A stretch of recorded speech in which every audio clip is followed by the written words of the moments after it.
میرے معزز اور محترم بھائیوں، کون سے پھر اعمال ہیں جو بہت چھوٹے ہونے کے باوجود میرے نیکیوں کے پلڑے کو بھاری کر دیں گے اور مجھے نجات مل جائے گی۔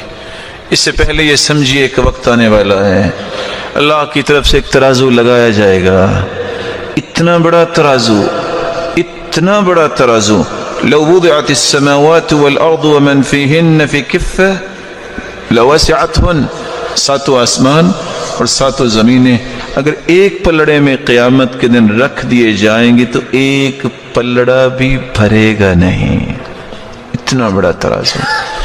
لیکن کون سے اعمال ہیں کہ پلڑا بھرے گا؟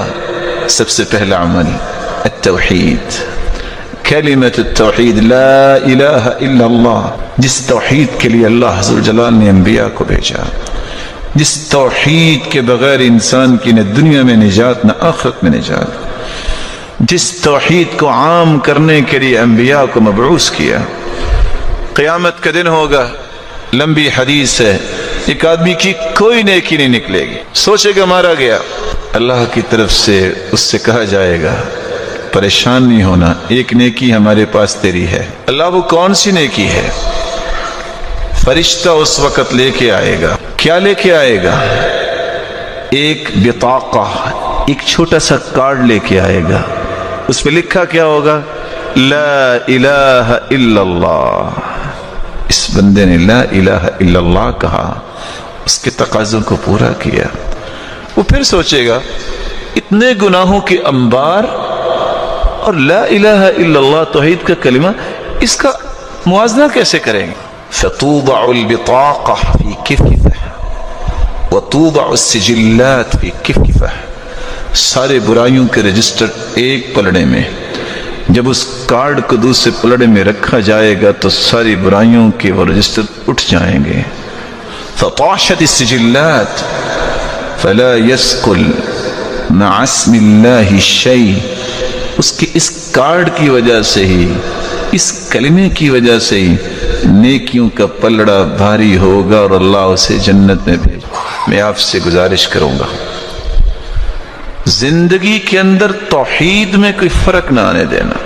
اور حدیث کیا کہتی ہے؟ وَإِن قُطِعْتَ أَوْ حُرِّقْتَ، تمہارے ٹکڑے کر دیے جائیں، تمہیں جلا دیا جائے، توحید پہ کوئی کمپرومائز نہیں ہے، کوئی کمپرومائز نہیں۔ توحید ہی تو میری اور آپ کی دنیا اور آخرت کی کامیابی کا راز ہے، اور یہ بات سمجھنی چاہیے جو قرآن نے کہہ دی ہے، الذین آمنوا ولم يلبسوا ایمانهم بظلم اولئک لهم الامن وهم مہتدون، جو ایمان لانے کے بعد شرک کی آمیزش نہیں کرتے، اپنی توحید کو خالص کرتے ہیں۔ اللہ نے دو انعام رکھے ہیں، فکری امن، قولی امن، معاشرتی امن۔ امن کی نعمت اللہ دیتا ہی اس کو ہے جس کی توحید خالص ہوتی ہے۔ وَهُمْ مُهْتَدُونَ، اور صراط مستقیم پہ گامزن ہونے والے ہدایت یافتہ لوگ ہیں ہی وہ جن کی توحید میں کوئی خلل نہیں ہے۔ توحید کے ساتھ میں آپ سے ادباً یہ کہوں گا، اور یہ تحفہ سمجھے آج کی مجلس کا، کثرت سے لا الہ الا اللہ پڑھا کریں۔ حدیث کہتی ہے افضل الذکر لا الہ الا اللہ، سب سے افضل ذکر لا الہ الا اللہ ہے۔ اور رسول اللہ صلی اللہ علیہ وسلم نے فرمایا ان قول لا الہ الا اللہ تدفع عن قائلها 99 من البلاء ادناها الهم، جو کثرت سے لا الہ الا اللہ کہتا ہے 99 بلائیں اللہ عز و جلال اس کی دور فرما دیتے ہیں۔ ادناها الہم، اور سب سے گھٹیا بلا غم ہے۔ اس کا مطلب یہ نکلا کہ 98 بلائیں تو غم سے بھی بڑی بڑی اللہ عز و جلال دور فرما دیتے ہیں۔ دوسرا عمل جو بہت چھوٹا ہے لیکن میرے نام اعمال میں نیکیوں کے پلڑے کو بھاری کر دے گا۔ حدیث کو پھر دوبارہ یاد کیجئے، ساتوں آسمان اور ساتوں زمینیں پلڑے میں رکھی جائیں تو پلڑا بھرے گا نہیں. میں ایک کلمہ بولنے لگا ہوں، ذرا دہرائیے گا. الحمدللہ. کتنا وقت بنا ہے؟ کتنے سیکنڈ لگے؟ 2 سیکنڈ. صحیح مسلم کی روایت ہے، جو رب کے فیصلوں پہ راضی ہو کے جس حال میں اللہ نے رکھا ہے خوش ہو کے کہہ دیتا ہے الحمدللہ، اللہ تیری ہی تعریف ہے، میں تو اس لائق بھی نہیں تھا جو تو نے عطا کر رکھا ہے. الحمدللہ تملأ المیزان. جو الحمدللہ کہتا ہے قیامت کے دن ترازو کے دونوں پلڑے اللہ ذوالجلال نیکیوں سے بھر دیں گے. الحمدللہ. وافضل الدعاء الحمدللہ. رسول اللہ صلی اللہ علیہ وسلم نے فرمایا سب سے افضل دعا بھی الحمدللہ ہے. تو جہاں لا الہ الا اللہ کثرت سے پڑھا کرو، توحید کو خالص کرو، وہاں الحمدللہ کا ورد نہ بھولیے. تیسرا عمل بہت چھوٹا ہے لیکن اس سے میرے نام اعمال میں نیکیوں کا پلڑا بھاری ہو جائے گا. کلمتان حبیبتان الی الرحمن خفیفتان علی اللسان ثقیلتان فی المیزان سبحان اللہ وبحمدہ سبحان اللہ العظیم.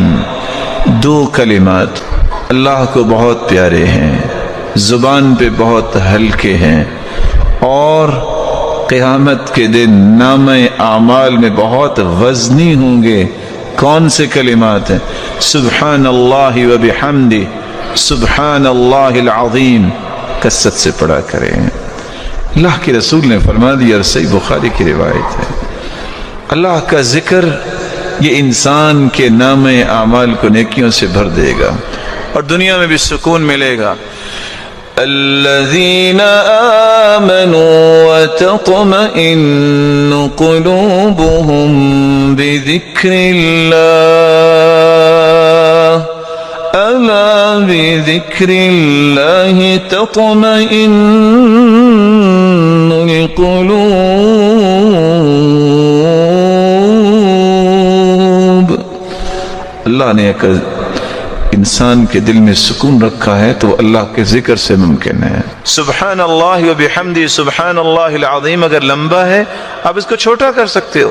دوسری روایت کے الفاظ یہ بھی ہیں، من قال سبحان اللہ وبحمدہ 100 مرہ حطت عنہ خطاياه وان كانت مثل زبد البحر. جو شخص 100 مرتبہ یہ کہہ دے سبحان اللہ وبحمدہ، 100 مرتبہ کہہ دے، اللہ ذوالجلال سمندر کی جھاگ جتنے بھی گناہ ہوں تو اللہ انہیں معاف کر دیتے ہیں. چوتھا عمل رسول اللہ صلی اللہ علیہ وسلم نے فرمایا اثقل شیء فی المیزان الخلق الحسن. حسن اخلاق قیامت کے دن سب سے بھاری عمل ہوگا جو انسان کے نام اعمال میں سب سے وزنی ہوگا. حسن اخلاق سے مراد نرم گفتگو، اچھی گفتگو، عدل و انصاف کی گفتگو. بلکہ 3 لفظوں پہ غور کیجئے، طلب الحلال، اجتناب المحارم، والتوسعة علی العیال. اخلاق یہ ہے حلال کی تلاش کرو، حرام سے بچ جاؤ اور گھر والوں پہ وسعت کرو.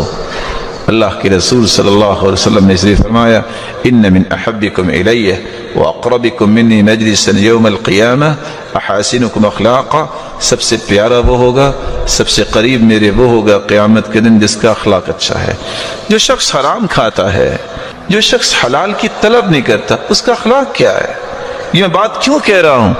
آج کسی کا چکر یورپ میں لگ جائے، جو ہی اپنے ملک میں لینڈنگ ہوتی ہے تو تعریفوں کے پل باندھتا ہے. امریکہ اور کینیڈا میں بہت اخلاق ہے. کون سا اخلاق؟ سود کھانے والے کا اخلاق ہے؟ حرام کو اپنی زندگی کا مشن بنانے والا اس کا اخلاق ہے؟ ان کی ضرورت ہے کہ کس طرح لوگوں کو اپنے ساتھ ملاتے ہیں. مسلمان کا مشن اتنا سستا نہیں ہوتا کہ چند باتوں کو دیکھ کے وہ اپنا مشن بدل لے. اور یہ بات بھی حقیقت ہے، یہ مسلمانوں کا مزاج ہونا چاہیے اخلاق.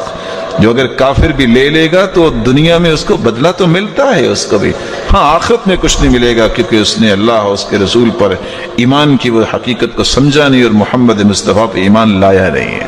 تو چوتھا عمل جس سے بہت چھوٹا عمل جس سے میرے نام اعمال میں نیکیوں کا وزن بھاری ہوگا اور مجھے جنت ملے گی۔ پانچواں عمل، رسول اللہ صلی اللہ علیہ وسلم نے فرمایا بخن لخمس ما اسقلهن في الميزان لا الہ الا اللہ وسبحان اللہ والحمد للہ واللہ اکبر۔ بہت بڑی کامیابی اس کے لیے جس کے اندر 5 چیزیں آ گئیں، اور اتنے بھاری عمل ہیں یہ اللہ کے ہاں قیامت کے دن میزان میں کہ اس کے بارے میں کچھ بتایا ہی نہیں اللہ کے رسول نے۔ وہ 5 چیزیں کون سی ہیں؟ لا الہ الا اللہ، سبحان اللہ، والحمد للہ، واللہ اکبر، 4 چیزیں، اور 5ویں والولد الصالح یتوفى للمرء المسلم فیحتسبه، جس کا نیک بیٹا فوت ہو جائے اور اجر کی امید پر وہ صبر کرتا ہے۔ اتنا بڑا یہ عمل ہے کہ قیامت کے دن اس کی نیکیوں کا پلڑا بھاری ہوگا اور یہ جنت میں چلا جائے گا۔ چھٹا عمل جس کو آج ہم وقت نہیں دیتے، کاش مجھے اور آپ کو یہ بات سمجھ آ جائے۔ مسلمانوں کو اگر میں خوشی نہیں دے سکتا تو غم تو نہ دوں، میں اگر مسلمانوں کی خیر خواہی اور ہمدردی تو نہیں کر سکتا تو ان کو تکلیف تو نہ دوں۔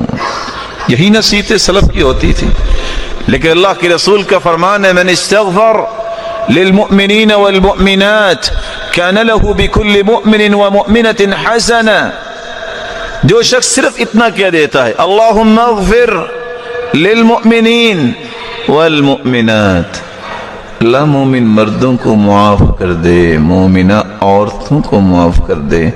سیکنڈ لگتے ہیں 5 سے 6، کہہ کے دیکھیے اللہم اغفر للمؤمنین والمؤمنات، مسلمانوں کے لیے دعا کرنا۔ ملے گا کیا؟ کان لہ بکل مؤمن ومؤمنۃ حسنہ، آدم سے لے کر قیامت تک آنے والے جتنے بھی مومن مرد اور مومنہ عورتیں ہوں گی، اتنی تعداد میں اس کے نام اعمال میں نیکیاں لکھ دی جاتی ہیں۔ دعا کیا کریں اپنے لیے بھی، مومن بھائیوں کے لیے بھی، مومنہ عورتوں کے لیے بھی، تاکہ اس دعا کے نتیجے میں ان کی بھی خیر خواہی ہو اور فرشتے آپ کے لیے دعا کریں گے۔ دعوت المرء المسلم بظهر الغیب مستجابہ عند رأسه ملک موکل به یقول آمین ولک بمثل۔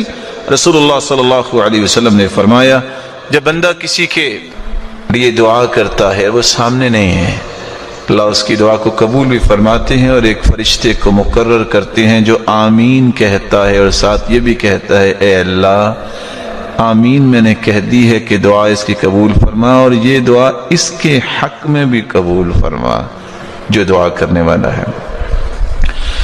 اگلا عمل جو بہت چھوٹا ہے، 7واں عمل جس کو آج مسلمانوں نے رواج بنا لیا، حالانکہ یہ بہت بڑی نیکی ہے۔ کوئی فوت ہو جائے، کیوں جنازے میں جانا ہے؟ نہ گیا تو ناراض ہو جائے گا، کوئی نیکی نہیں۔ میں اگر وہاں اپیئر نہ ہوا تو لوگ کہیں گے کیا، اوے وہ نہیں آیا؟ نہیں میرے بھائی، نیت کو خالص کرو، اس نیت سے جنازہ پڑھنے جاؤ، اللہ کے رسول کے فرمان کو سوچو۔ حدیث کے الفاظ ہیں جو شخص من شہید الجنازہ فلہ قراط، جو جنازہ پڑھتا ہے احد پہاڑ جتنی نیکیاں اس کے نام اعمال میں قیامت کو آ جائیں گی۔ کوئی بتا سکتا ہے کہ احد پہاڑ کا وزن کتنا ہے؟ اور جو دفنا کیا آتا ہے اللہ عز و جلال اسے 2 احد پہاڑ جتنی نیکیاں عطا کرتے ہیں۔ اس لیے جنازہ پڑھنے کے لیے نیت کر کے جایا کرو کہ اللہ میں صرف تیری رضا کے لیے جا رہا ہوں، مجھے اجر چاہیے، مجھے ثواب چاہیے، اللہ تیری رضا چاہیے، لوگوں کی رضا نہیں چاہیے۔ 8واں عمل جو آپ بہت چھوٹا عمل ہے لیکن آپ کے نام اعمال میں بہت بھاری نیکی بنے گی۔ من تصدق بعدل تمرہ، جو شخص کھجور کے برابر صدقہ کرتا ہے۔ کوئی بھائی بتائے گا کہ ایک کھجور کتنے کی آتی ہے؟ ایک کھجور اگر خریدنی ہو تو کتنے کی آئے گی؟ بھائی کہہ رہے ہیں فری میں مل جائے گی، اللہ آپ کو فری میں ہی جنت دے دے۔ پھر بھی کتنے کی آئے گی ایک؟ میرے پیارے بھائی وہ سونے کی کھجور ہے 10 ریال کی، اچھا 9 ریال کی، 9 ریال۔ چلو شاید کوئی اچھی پیکنگ میں ہو اور اجوال عالیہ ہو تو ہو سکتا ہے کہ ریال کی بھی ہو۔ 1 ریال کی کیا قیمت ہے؟ من تصدق بعدل تمرہ، جو کھجور کے برابر صدقہ کرتا ہے۔ بس اوقات جب میں صدقہ کرتا ہوں، آپ صدقہ کرتے ہیں تو کیا ہوتا ہے؟ ہم نے انویلپ میں ڈال کے دیا، ہم نے کسی کے ہاتھ میں دیا، ہم نے کسی کپڑے میں ڈالا، کسی غلے میں ڈالا، لیکن یہ جاتا کہاں ہے؟ اللہ کے دائیں ہاتھ میں جاتا ہے۔ فَإِنَّ اللَّهَ يُرَبِّيهَا كَمَا يُرَبِّي أَحَدُكُمْ فُلُوَّهْ أَوْ فِلْوَةً حَتَّى تَكُونَ مِثْلُ الْجَبَلِ۔ قیامت کا دن ہوگا، ایک پہاڑ چلتا چلتا آئے گا، یا رب ما ھذا، اللہ یہ کیا، میں نے تو یہ نیکی نہیں کی، انا عارف اعمالی، میں اپنے اعمال کو جانتا ہوں۔ اللہ فرمائیں گے میرے بندے کھجور کے برابر تو نے صدقہ کیا، میں نے پال پال کے اس کو بڑا کر کے پہاڑ بنا دیا۔ اور 3 باتیں صحیح بخاری کی روایت کی یاد رکھیے گا۔ عمار رضی اللہ تعالیٰ عنہ فرماتے ہیں ثلاث من کن فیہ، ثلاث من جمعها فقد جمع الایمان، جس کے اندر 3 چیزیں آ جائیں اس نے پورے اسلام کو اپنے اندر جمع کر لیا، پورے اسلام۔ الانصاف من نفسک، زندگی میں بات عدل و انصاف کی کرنا، وبذل السلام للعالم وللعالم، جو کثرت سے سلام کہتا ہے اور عالم کو، علم والے کو سلام کرتا ہے اور دنیا کو سلام کرتا ہے، پہل کرتا ہے۔ والانفاق فی الاقتار، مال ہے یا نہیں ہے، خرچ کرنے کا شوق اور ذوق ہے، جس کو یہ 3 صلاحیتیں اللہ دے دے، بات کرے جب بھی عدل و انصاف کی، سلام علم والے کو اور دنیا کو اسلام کہنے میں پہل، اور مال نہیں بھی ہے پھر بھی خرچ کرنے کا ذوق، فقد جمع الایمان، اس نے سارے ایمان کو جمع کر لیا۔ 9واں عمل رسول اللہ صلی اللہ علیہ وآلہ وسلم نے بیان کیا ہے، اگر آپ کو ذاتی کسی پر غصہ ہے، غصے کی 2 قسمیں ہیں، الغضب للہ والغضب لنفسہ، اللہ کے لیے غصہ اور ذات کے لیے غصہ۔ آج ہوتا یہ ہے کہ ذات کا غصہ زیادہ ہوتا ہے، اللہ کے لیے غصہ بہت کم ہوتا ہے۔ اللہ کے لیے غصہ کیا ہے کہ ایک شخص برائی کر رہا ہے، آپ نے سمجھایا ہے، دلائل دیے ہیں، حجت قائم کی ہے، نہیں نماز پڑھتا، غصہ یہاں کرو نا۔ غصہ کیوں ہوتا ہے؟ اس نے مجھے گالی دی تھی، اس نے مجھے مذاق کیا تھا، یہ تو ذاتی بات ہے، اس نے میرے ساتھ یہ کیا تھا۔ ایک اللہ کے بارے میں، اللہ کے رسول کے بارے میں، اللہ کے دین کے بارے میں جو مرضی کہے وہاں غصہ آتا ہی نہیں ہے۔ یعنی آپ تھوڑا سا چیک کیجئے کہ بیٹا میرا بھی ہے، آپ کا بھی ہے، لیکن ہمارے رویے کیا ہیں؟ اگر وہ نماز نہیں پڑھتا تو کوئی نہیں مارتا، اگر وہ کپ توڑ دیتا ہے تو 2 لگاتے ہیں کپ۔ اللہ سبحانہ و تعالیٰ کی جنت سے مہنگا ہے، یہی فرق ہے۔ نمازیں ساری ضائع کر دے، غصہ نہیں آتا، دکان پہ 8 گھنٹہ لیٹ جائے، سارا دن گالیاں بھی کھاتا ہے، جھڑکیاں بھی لیتا ہے، مار بھی کھاتا ہے، اس کا مطلب یہ ہے کہ مارنے والا، یہ گالیاں دینے والا دنیا کے نشے میں دھت ہے، اس کو دین کی غیرت نہیں ہے۔ عبداللہ ابن عمر رضی اللہ تعالی عنہ، بیٹے نے صرف اتنی بات کی ہے، ہم عورتوں کو مسجدوں میں جانے سے روکیں گے۔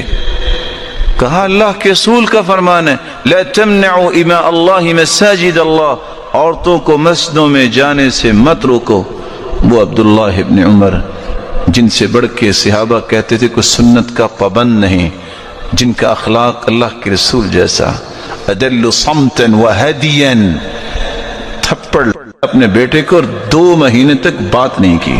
تجھے جرت کیسے ہوئی اللہ کے رسول کی بات کے مقابلے میں زبان کھولنے کی؟ اور ابن حجر تو لکھتے ہیں کہ زندگی بھر پھر بقیہ انہوں نے اپنے بیٹے سے کلام نہیں کی۔ اللہ کے لیے غصہ کرو نا، ذاتی غصے کو چھوڑو۔ رسول اکرم صلی اللہ علیہ وآلہ وسلم نے شریف فرمایا، من کظم غیظا وهو قادر على ان ينفذه دعاه الله يوم القيامة على رؤوس الخلائق حتى يخيره الله من الحور العين ما شاء.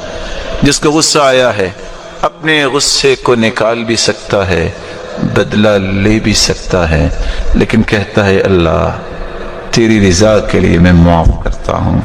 اللہ عز و جلال نے وہاں اپنے پیغمبر سے وزن کی بات ہی نہیں کروائی، سیدھی بات کر دی کہ اس کو جنت میں بھجوا کے اللہ فرمائیں گے کیا چاہتے ہو تم مانگو میں عطا کرتا ہوں.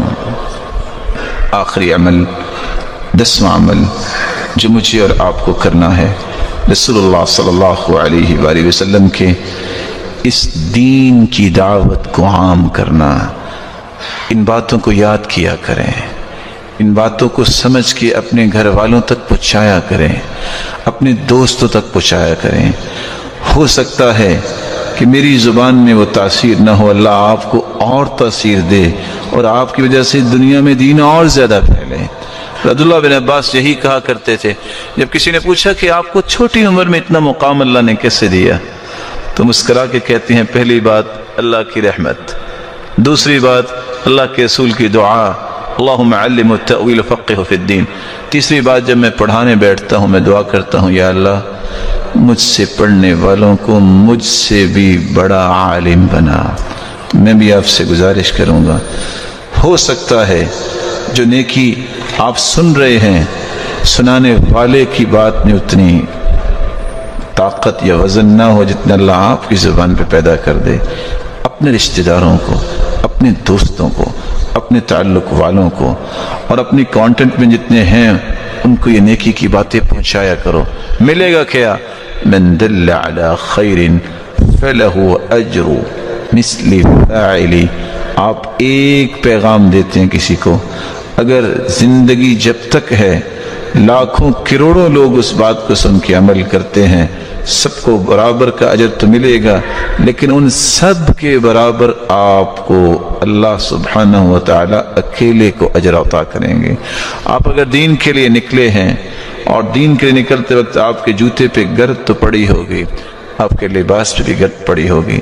حدیث کے الفاظ ہیں جو بندہ باوضو ہو کے مسجد آتا ہے دو مقصد لے کے، لا يريد فيه الا ان يتعلم خيرا او يعلمه، سیکھنے کی غرض سے یا سکھانے کی غرض سے. حالانکہ گھر سے وضو کیا، اپنے پڑوس میں مسجد میں آیا ہے، روایت کے الفاظ ہے فَأَجْرُهُ كَأَجْرِ الْحَاجِ الْمُحْرِمِ، اس کو اجر اتنا ہی ملتا ہے کہ جتنا ایک حاجی احرام باندھ کے حج کرنے جا رہا ہے. کتنے لوگ پریشان ہوتے ہیں کہ میں حج نہیں کر سکا. اگر یہ عمل انسان جاری کرے، دن میں 5 حج اس کا اجر لے سکتا ہے، اور ہفتے میں کتنے ہوں گے؟ 35 حج، اور مہینے میں کتنے ہوں گے؟ 150 حج. صحیح ترغیب کی روایت ہے. اور یہی شخص گھر سے باہر نکلے، گرد پڑتی ہیں لباس پہ، جوتے پہ، اصابہ مسکن یوم القیامہ، جتنی گرد اس پہ پڑتی ہے رب تعالیٰ اتنی جنت میں کستوری عطا کر دیتے ہیں.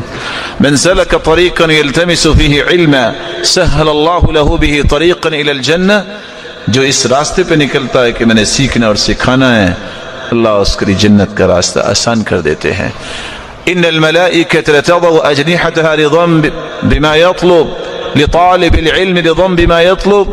یہ قدم پہلا باہر رکھتا ہے، یہ بھی انسان ہے جو سیکھنے اور سکھانے کے لیے نکلتا ہے، دین کی دعوت کے لیے نکلتا ہے. اللہ کے نورانی فرشتے اس کے لیے پر بچھا دیتے ہیں. اور اللہ کے رسول صلی اللہ علیہ وسلم نے فرمایا تھا لَتَأْمُرُنَّ بِالْمَعْرُوفِ وَلَتَنْهَوُنَّ عَنِ الْمُنْكَرِ، تم نیکی کا حکم کیا کرو، برائی سے منع کیا کرو. اگر یہ کام نہیں کرو گے یوشک ان یعمہم اللہ بعقاب من عندہ، اللہ سبحانہ وتعالی تم سب کو اس عذاب میں مبتلا کریں گے. ثم لتدعنہ فلا يستجاب لکم، پھر تم دعائیں بھی کرو گے اللہ تمہاری دعاؤں کو قبول نہیں کریں گے. میں آپ سے گزارش کروں گا، آخر تو آپ ویکنڈ پہ کسی کو ملنے جاتے ہو، کوئی آپ کے پاس آتا ہے، بھلا زندگی کا مقصد صرف کھانا پینا رہ گیا ہے؟ بیٹھو، کھاؤ بھی، پیو بھی، ملو بھی. آپ کیوں نہیں اس وقت کہتے میرے بھائی آپ پسند فرمائیں گے میں آپ کو 2 حدیثیں سنا دوں؟ میرے بھائی ہم کو دین کی بات نہ کر رہے. صحابہ جو عدول ہیں، جنتی ہیں، ایک دوسرے کو ملتے تو کہتے تعال تعال نؤمن ساعة، آؤ ذرا بیٹھو ایمان تازہ کر لیں. مجھے اور آپ کو ایمان تازہ کرنے کی ضرورت نہیں ہے. مزاج بناؤ، عادت بناؤ. میں نے خیر کی بات سننی ہے اور سنانی ہے. لَأَن يَهْدِيَ اللَّهُ بِكَ رَجُلًا وَاحِدًا خَيْرٌ لَكَ مِنْ حُمُرِ النَّعَمِ. ایک بندے کی ہدایت اگر آپ کے ہاتھ سے ہو گئی تو یاد رکھنا یہ سرخ اونٹوں سے بھی زیادہ قیمتی ہے. اللہ عز و جلال مجھے اور آپ کو اس بات کی توفیق عطا فرمائے، اور اللہ عز و جلال ہمیں نیکیاں کرنے کی توفیق عطا فرمائے. مالک الملک ہمیں برائیوں سے بچائے. ہم بہت خطا کار ہیں، اللہ ہمارے گناہوں کو معاف فرما دے، لغزشوں سے درگزر فرمائے. اور اللہ عز و جلال جتنے یہ روشن چہرے سن رہے ہیں، مولا کریم ان پہ جہنم کی آگ حرام کر دے. مولا کریم جو صاحب اولاد ان کی اولادوں کو نیک بنا، دست و بازو بنا، آنکھوں کی ٹھنڈک بنا، صدقہ جاریہ بنا. اور جو بے اولاد ہیں ان کی جھولیوں کو بارونق بنا. اے اللہ جو صاحب مال ہیں ان کے مال میں برکت فرما.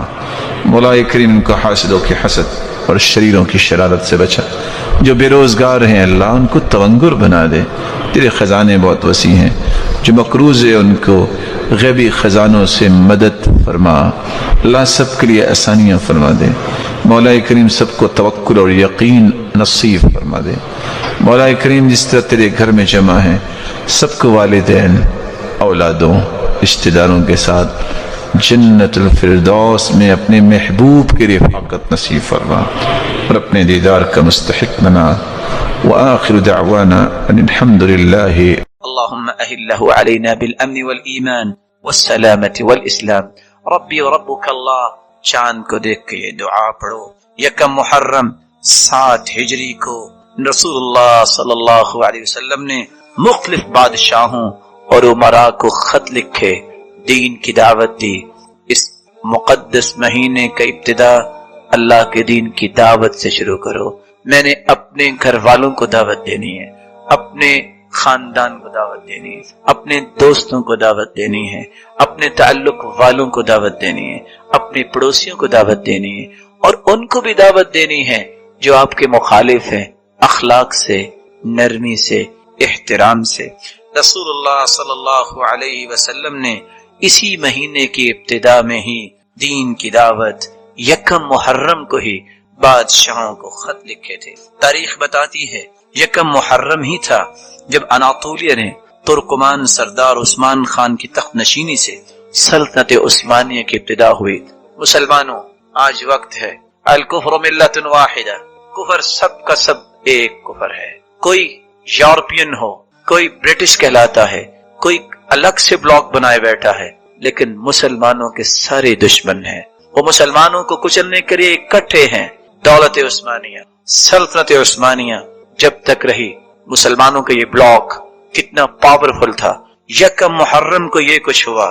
اس مہینے میں اپنے ذاتی تعصب، ذاتی عصبیت، لسانی تعصب، لسانی عصبیت، یہ علاقائی تعصب، علاقائی عصبیت کو چھوڑ دو. اختلافات میں مت پڑو. محبت، الفت، مودت، اجتماعیت کو فروغ دو اور آپس میں اکٹھے ہو جاؤ. اور مسلمانوں کی پاور دنیا میں ہونی چاہیے. ایک بلاک بناؤ. پتہ چلے کفر کو کہ کافر اگر لنترانیاں کرتا ہے تو ان کو سبق سکھانے کے لیے مسلمان بھی اکٹھے ہو گئے ہیں. تیسری بات، محرم کی 3 تاریخیں تھی جب رسول اللہ صلی اللہ علیہ وسلم نے اپنی بیٹی ام کلثوم کا نکاح سیدنا عثمان رضی اللہ تعالی عنہ سے کیا تھا. مسلمانوں تمہیں کیا ہو گیا؟ مسلمانوں تم نے یہ کہاں سے پڑھ لیا کہ محرم میں شادی نہیں ہوتی؟ تم نے کہاں سے یہ سن لیا کہ محرم میں شادی کی گئی برباد ہوتی ہے؟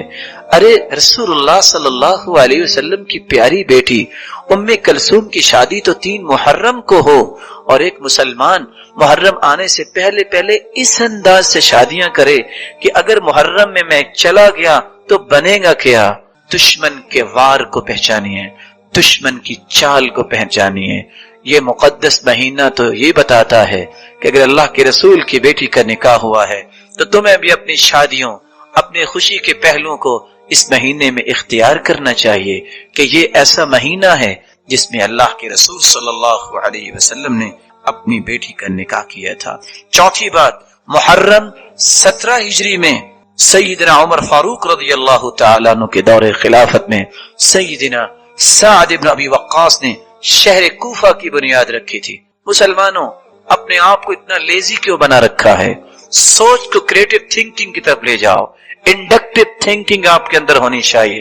مسلمان، الاسلام یعلو ولا یعلی علیہ، اسلام ہمیشہ بلند رہتا ہے، اسے بلند رہنا چاہیے۔ نئے نئے شہر، نئے نئے اختراعات جس سے مسلمانوں کا نام بلند ہو، انجینئرنگ میں، ٹیکنالوجی میں اور یہ سارے میادین میں مسلمانوں کو آگے آنا چاہیے۔ یہ پہاڑوں کے اندر میٹلز، یہ دھاتیں اللہ تعالیٰ نے اس لیے تو نہیں چھپائی ہوئی کہ کوئی مسلمان ہاتھ نہ لگائے اور قیامت کو یہ پہاڑ دھول بنا کے اللہ اڑا دیں گے۔ نہیں نہیں، مسلمانوں نے ہی سب کام کیے۔ آج زمین کا قطر نکالا تو کس نے نکالا تھا؟ اسلام آباد کے قریب پنڈ دادن خان میں بیٹھے ایک عام سے آدمی نے۔ پوری دنیا کے سائنسدان یورپین کوشش کر چکے ہیں لیکن اس کے اندازے کو غلط ثابت نہیں کر سکے۔ کون تھا جابر بن حیان؟ کون تھا البیرونی؟ کون تھا ابو علی سینا؟ یہ سب لوگ کہاں سے پڑے تھے اور کیا کچھ انہوں نے کیا؟ ٹیکنالوجی کی بنیادیں کنہوں نے رکھی؟ پوری دنیا کا سٹرکچر کس نے بنایا؟ یہ سب مسلمانوں نے کام کیا۔ مسلمانوں کے اندر سستی آ گئی، تکاسلی آ گئی۔ اگر اس مبارک مہینے میں شہر بنائے جا رہے ہیں تو مسلمانوں کو بھی اس طرح کی پلاننگز کرنی چاہیے۔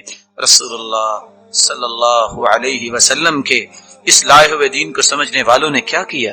شرف الدولہ کا نام آپ نے سنا ہوگا، جس نے بغداد میں دنیا کی سب سے بڑی رصدگاہ بنائی۔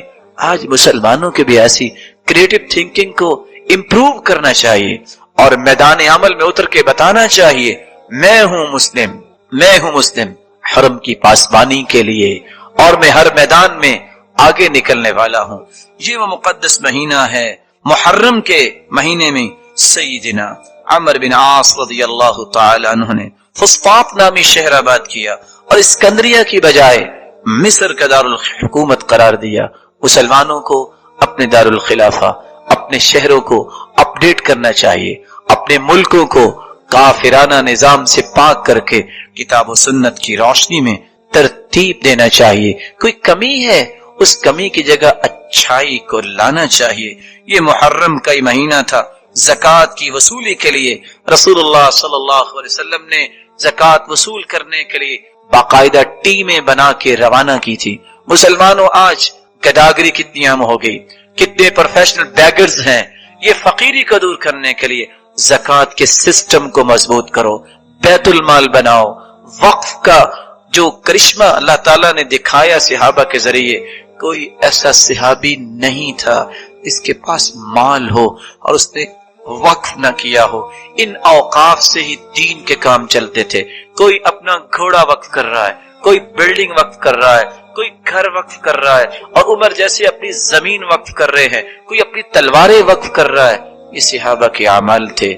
آج اسی مبارک مہینے میں اس کی پلاننگ کی جائے۔ یہ محرم کا ہی مہینہ تھا، شیب ابی طالب میں مسلمانوں کو محصور کیا گیا، تو پھر وہ ظالمانہ صحیفہ جو لکھا ہوا تھا مسلمانوں کو قید کرنے کا، وہ چاک کیا گیا۔ مسلمانوں، جرت کرو، انڈیا اور اس طرح کے دشمن جو تمہیں آنکھیں دکھاتے ہیں، ان کو سبق سکھانے کے لیے اپنے جذبات کو جوان کرو، اور اللہ کی رحمت سے تم ایک ایسے وطن میں ہو جو توحید، جو دین کے لیے قائم ہوا۔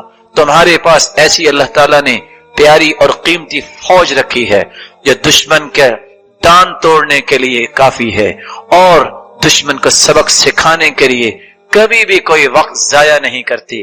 اس لیے کبھی بھی بزدلی نہ دکھاؤ۔ کس طرح چاک کیا محرم کے مہینے میں کہ کوئی پابندی نہیں، ورلڈ بینک کی پابندیوں کو ختم کرنے کے لیے اپنے آپ کو تیار کرو، جس نے مسلمانوں کو غلام بنا رکھا ہے، مسلمانوں کو قیدی بنا رکھا ہے۔ یہ محرم کا ہی مہینہ تھا میرے معزز اور محترم بھائیوں، جب موسیٰ علیہ السلام کو اللہ تعالیٰ نے آزادی دی، آزادی کا صحیح تصور پیش کرنا ہے تو آزادانہ زندگی گزارو دین کے مطابق۔ کون سے کام اس مہینے میں نہیں ہونے چاہیے؟ قرآن کی آیت آپ نے سنی، فلا تظلموا فیہن انفسکم، اپنی جانوں پہ ظلم نہ کرو، وقاتلوا المشرکین کافہ کما یقاتلونکم کافہ، تم قتال کرو کس سے؟ مشرکوں سے۔ تعجب کی بات یہ ہے کہ یہ 4 مہینے ذوالقعدہ، ذوالحجہ، محرم اور رجب، یہ حرمت والے مہینوں سے حیا کرتے ہوئے اس وقت کے لوگ ان 4 مہینوں میں لڑائیاں نہیں کرتے۔ آج مسلمان کو یہ تقدس بھی بھول گیا، اس کے لیے 12 مہینے برابر ہیں، گولیاں چل رہی ہیں، قتل و غارت ہو رہی ہے، ظلم ہو رہا ہے، خون نکالا جا رہا ہے۔ رسول اکرم صلی اللہ علیہ وآلہ وسلم پر جو قرآن نازل ہوا ہے وہ یہ حکم دے رہا ہے، فلا تظلموا فیہن انفسکم، تمہیں اپنی جانوں پہ ظلم نہیں کرنا۔ اپنی جانوں پہ ظلم کرنے کا طریقہ کیا نکلا ہے آج؟ مصیبت کا آ جانا، کسی کا دنیا سے چلا جانا، یہ اللہ کے فیصلے سے ہوتا ہے۔ کسی بھی شخص کو یہ گنجائش اسلام نے دی نہیں ہے کہ وہ کسی مصیبت کے وقت ایسے تصرفات کرے جو اس کے لائق نہیں ہے۔ لیس منا من لطم الخدود وشق الجیوب ودعا بدعوى الجاہلیہ، اللہ کے رسول نے فرمایا اس کا میرے ساتھ تعلق ہی نہیں ہے جو کسی غم اور مصیبت کی وجہ سے اپنے چہرے کو پیٹتا ہے، گریبان کو چاک کرتا ہے اور جاہلیت کے بول بولتا ہے۔ بلکہ آپ صلی اللہ علیہ وسلم نے فرمایا لعن اللہ الخامشۃ وجہها والشاقۃ جیبها والداعیہ بالویل والسبور، لعنت ہے اس عورت پر جو اپنے چہرے کو پیٹتی ہے، نوچتی ہے، اور لعنت ہے اس پر جو اپنے کپڑوں کو پھاڑتی ہے، گریبان چاک کرتی، اور لعنت ہے اس عورت پر کہ جو جاہلیت کے بول بولتی ہے، ہائے لٹ گئی اور ہائے میں مر گئی۔ غم تو آتا ہے، لیکن فرمایا اگر توبہ نہیں کرتی تو قیامت میں اس کو گندک کا لباس پہنایا جائے گا، اور آپ جانتے ہیں گندک پہ آگ کیسے لگتی۔ اللہ ذوالجلال محفوظ فرمائے، اپنی جانوں پہ ظلم نہ کیجیے۔ رسول اللہ صلی اللہ علیہ وآلہ وسلم نے امت کو اس بات کا بھی حکم دیا ہے، بناوٹی باتوں کے پیچھے اپنے آپ کو نہ لگائیے۔ یہ تو ان لوگوں کا کام تھا جو اسلام سے پہلے تھے، وہ جس مہینے کو چاہتے بدل دیتے، جس مہینے کو چاہتے چینج کر دیتے۔ مومن کو اللہ کے دیے ہوئے نظام کے مطابق زندگی گزارنی چاہیے۔ یہ حرمت والا مہینہ ہے، اس میں سنت کے مطابق اپنی زندگی گزارنے کا عہد کیجیے۔ آپ کی نماز سنت کے مطابق ہو، آپ کی عبادت سنت کے مطابق ہو، آپ کی معیشت و معاشرت سنت کے مطابق ہو۔ محرمات اگر اس پہ غور کیا جائے تو آج چھوٹی چھوٹی باتیں وہ بھی انسانوں کو بھول گئی ہے۔ کبیرہ گناہوں سے اپنے آپ کو بچانا یہ محرم کے پیغامات میں سے، اس میں بچنا چاہیے کہ سال کا آغاز ہے اور میرے عمل اللہ کے پاس پہنچے تو گناہوں کے پہنچے۔ رسول اکرم صلی اللہ علیہ وسلم نے ہلاک کر دینے والے کاموں سے منع کیا۔ نہا رسول اللہ صلی اللہ علیہ وسلم ان تجسس القبور، اللہ کے رسول نے پختہ قبریں بنانے سے منع کیا ہے۔ وَيُبْنَ عَلَيْهَا، اس پہ کوئی عبادت کھڑی کرنے سے منع فرمایا۔ وَيُكْتَبَ عَلَيْهَا، کتبے لکھ لکھ کے لگانے سے منع کر دیا۔ وَأَن تُوطَى، اور قبروں کی بے حرمتی کرنے سے منع کر دیا۔ مسلمانوں کو یہ تو سوچ ہونی چاہیے، جانور قبروں میں چھوڑے ہوئے، پرواہ ہی کوئی نہیں ہے۔ ان احکامات کو سمجھنا چاہیے۔ پختہ قبر بنانا بھی منع ہے، اس پہ کتبے لکھ لکھ کے لگانا بھی منع ہے، اور اس پہ عمارتیں بنانا بھی، قبے بنانا بھی منع ہے، اور قبروں کی بے حرمتی کرنا بھی منع ہے۔ رسول اکرم صلی اللہ علیہ وآلہ وسلم نے تو سیدنا علی کو یہ حکم دیا تھا، تمہیں کوئی بھی مورتی نظر آئے مٹا دو، جو قبر اونچی نظر آئے برابر کر دو۔ یہ اللہ کے رسول نے حکم دیا تھا۔ آج امت کو یہ باتیں یاد نہیں رہی۔ رسول اللہ صلی اللہ علیہ وسلم نے جو حکم دیا ہے، اس نئے سال میں مسلمانوں کا رویہ یہ بن گیا، کچھ تو اس کو سال کا آغاز سمجھتے نہیں ہے۔ جب انگریزی سال کا آغاز ہوتا ہے، ہونا یہ چاہیے کہ زندگی کا ایک سال ختم ہوا، اللہ سے توبہ کرے۔ وہ ان راتوں کو شرابوں کا محل بنا لیتے۔ اللہ کے رسول صلی اللہ علیہ وسلم نے فرمایا جو دنیا میں شراب پیتا ہے قیامت کے دن جنت میں محروم ہو جائے گا اور اسے جہنمیوں کی غلاظت پلائی جائے گی۔ رسول اکرم صلی اللہ علیہ وآلہ وسلم نے ایک بات یہ بھی سمجھائی اور یہ بھی کام اگر کوئی کر رہا ہے تو اسے چھوڑ دینا چاہیے۔ لا يحتکر الا خاطئ، یہ گندم چور، یہ چینی چور جن کے بارے میں یہ بات سمجھنی چاہیے، اس نیت سے ذخیرہ اندوزی کرنا کہ چیز مہنگی ہو جائے، یہ گنہگار ہے انسان، یہ دشمن ہے معاشرے کا انسان جو مسلمانوں کے لیے مصائب کھڑے کرتا ہے۔ مسلمانوں کے لیے تو آسانیاں کرنی چاہیے۔ رسول اکرم صلی اللہ علیہ وآلہ وسلم نے فرمایا تھا من احتکر حکرہ یرید ان یغلی بها علی المسلمین، جو ذخیرہ اندوزی اس لیے کرتا ہے کہ چیز مہنگی ہو جائے، یہ گنہگار ہے۔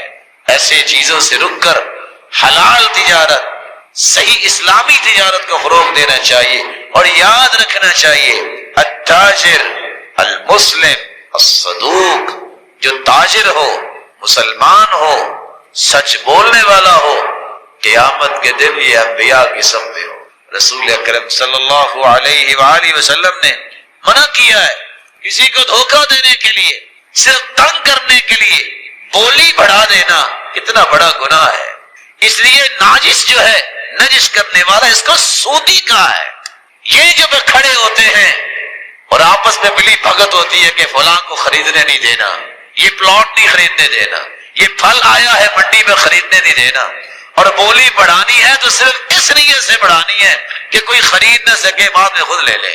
الناجش آکل الربا، یہ بولی بڑھانے والا بھی سود خور ہے۔ محاسبہ کر رہے ہیں تو پھر توبہ کر لیجیے، اپنے گناہوں کی توبہ، اپنی غلطیوں کی توبہ، اپنی خطاؤں کی توبہ، لیکن یاد رکھیے گا یہ توبہ اس وقت تک قابل قبول نہیں جب تک اس میں 7 شرائط مکمل نہیں ہوں گی۔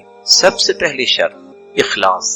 اگر اللہ کو راضی نہیں آپ کرنا چاہتے، لوگوں کو ہاتھ اٹھے دکھانا چاہتے ہیں، لوگوں کو بتانا چاہتے ہیں کہ میں بہت توبہ کرنے والا ہوں، میں تو بہت دعا کرنے والا ہوں، پھر بھی توبہ قبول نہیں ہو، کیونکہ اللہ کے رسول صلی اللہ علیہ وسلم کا فرمان ہے ان اللہ لا يقبل من العمل الا ما كان له خالصا وابتغي به وجهه، اللہ تعالی صرف وہی عمل قبول فرماتے ہیں جو خالص اللہ کی رضا کے لیے کیا جائے، اور اللہ کو راضی کرنے کے ساتھ ساتھ اس کو ہی اپنے عمل کا محور و مرکز بنا کے عمل پیش کیا جاتا ہے کہ میرے مالک، جیسا کہ عمر رضی اللہ تعالیٰ عنہ کہا کرتے تھے اللہم اجعل هذا العمل خالصا لوجهك، اللہ اس میرے عمل کو خالص اپنے لیے خاص کر دے، ولا تجعل فيه لأحد نصیبا، میرے مالک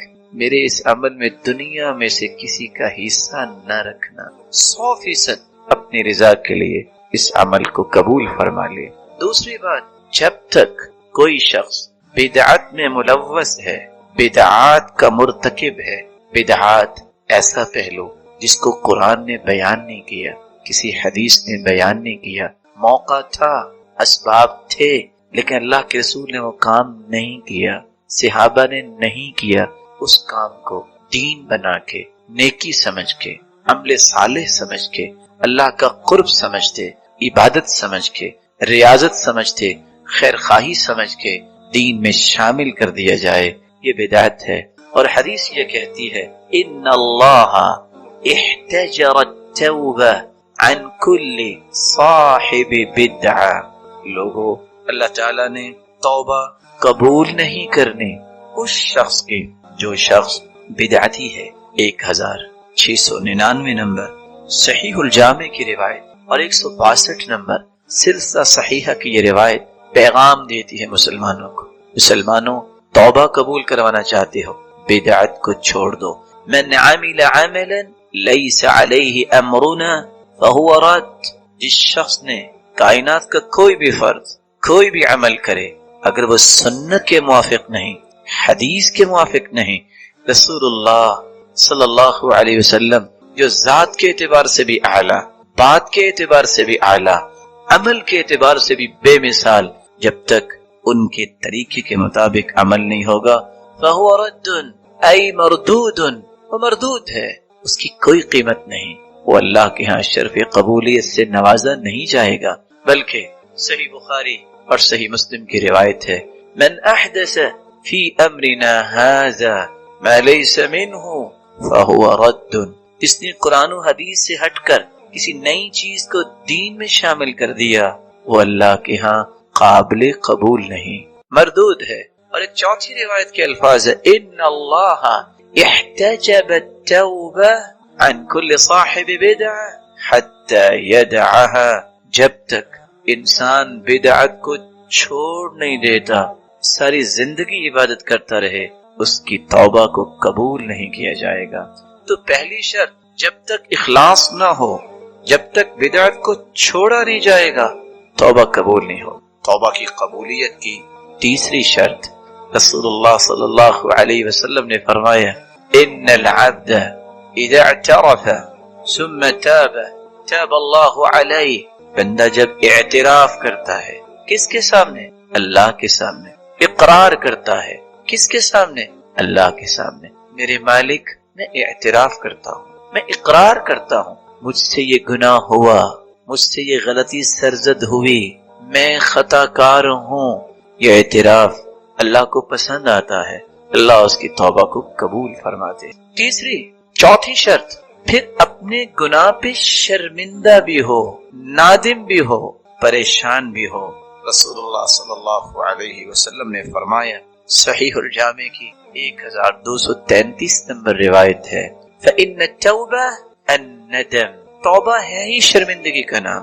جو شرمندہ ہو جائے، نادم ہو جائے، پریشان ہو جائے کہ واقعی میں نے گناہ کیا ہے، مجھے ایسا نہیں کرنا چاہیے تھا، اللہ رب العزت اس کی توبہ کو قبول فرما لیتے۔ چوتھی شرط، رسول اللہ صلی اللہ علیہ وسلم نے قرآن مجید جو لوگوں کو پڑھایا، سمجھایا، اس کے ضمن میں فرمایا، جب تک جس گناہ سے توبہ کی جا رہی ہے وہ گناہ چھوڑ نہیں دیتا انسان، توبہ قبول نہیں۔ رسول اللہ صلی اللہ علیہ وسلم کا فرمان ہے، سیدنا ابو ہریرہ روایت کرتے، 1670 نمبر روایت صحیح الجامع کی ہے، ان العبد اذا اخطأ خطیئہ، بندہ جب کوئی غلطی کرتا ہے، نکتت فی قلبہ نکتۃ سوداء، اس کے دل پہ کالا نشان لگ جاتا ہے، جب بار بار گناہ کرتا ہے حتیٰ کہ پورا دل سیاہ ہو جاتا ہے۔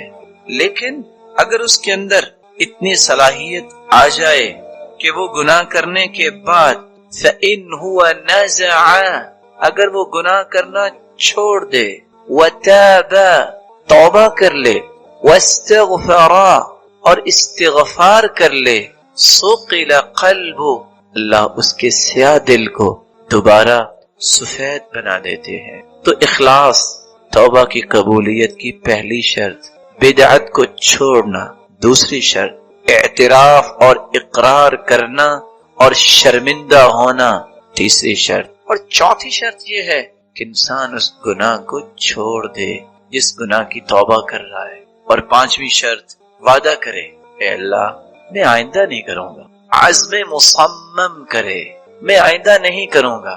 اسی بات کو قرآن مجید نے سورۃ آل عمران میں 135 نمبر آیت میں اللہ تعالیٰ نے اس حقیقت کو بیان کیا ہے۔ اللہ رب العزت فرماتے ہیں، وَالَّذِينَ إِذَا فَعَلُوا فَاحِشَةً أَوْ ظَلَمُوا أَنفُسَهُمْ ذَكَرُوا اللَّهَ فَاسْتَغْفَرُوا لِذُنُوبِهِمْ وَمَنْ يَغْفِرُ الذُّنُوبَ إِلَّا اللَّهُ وَلَمْ يُصِرُّوا عَلَى مَا فَعَلُوا وَهُمْ يَعْلَمُونَ۔ وَالَّذِينَ إِذَا فَعَلُوا فَاحِشَةً، اور وہ لوگ جو کسی فحاشی کا ارتکاب کر بیٹھتے ہیں، او ظلموا انفسهم، یا اپنی جانوں پہ ظلم کر بیٹھتے ہیں، ذکر اللہ، سب سے پہلے اللہ کا ذکر کر، فاستغفروا لذنوبهم، پھر اپنے گناہوں کی بخشش طلب کرتے ہیں، ومن یغفر الذنوب الا اللہ، اور ان کو یقین ہوتا ہے کہ گناہ صرف اللہ ہی بخشیں گے. وَلَمْ يُصِرُّوا چوتھا کام اصرار نہیں کرتے، پھر دوبارہ گناہ نہیں کرتے، بار بار گناہ نہیں کرتے. عزم آئندہ نہیں ہوگا میرے مالک، ایک مرتبہ مجھے معاف کر دے. عَلَى مَا فَعَلُوا وَهُمْ يَعْلَمُونَ. چھٹی شرط یہ ہے انسان جب تک برے دوست نہیں چھوڑتا، برا معاشرہ نہیں چھوڑتا، بری گیدرنگ نہیں چھوڑتا، اس کی توبہ ہونے کے باوجود پختہ نہیں. رسول صلی اللہ علیہ وسلم یہ بات امت کو سمجھائی. ایک 99 انسانوں کا قاتل کسی پادری کے پاس جاتا ہے اور کہتا ہے حلی من توبہ، کیا میری توبہ قبول ہو جائے گی؟ میں 99 انسانوں کا قاتل ہوں. اس نے کہا اتنے بڑے ظالم اور توبہ کی بات کر رہے ہو؟ اس نے جب یہ بات سنی تلوار نکالی، اس کا بھی سر قلم کر دی.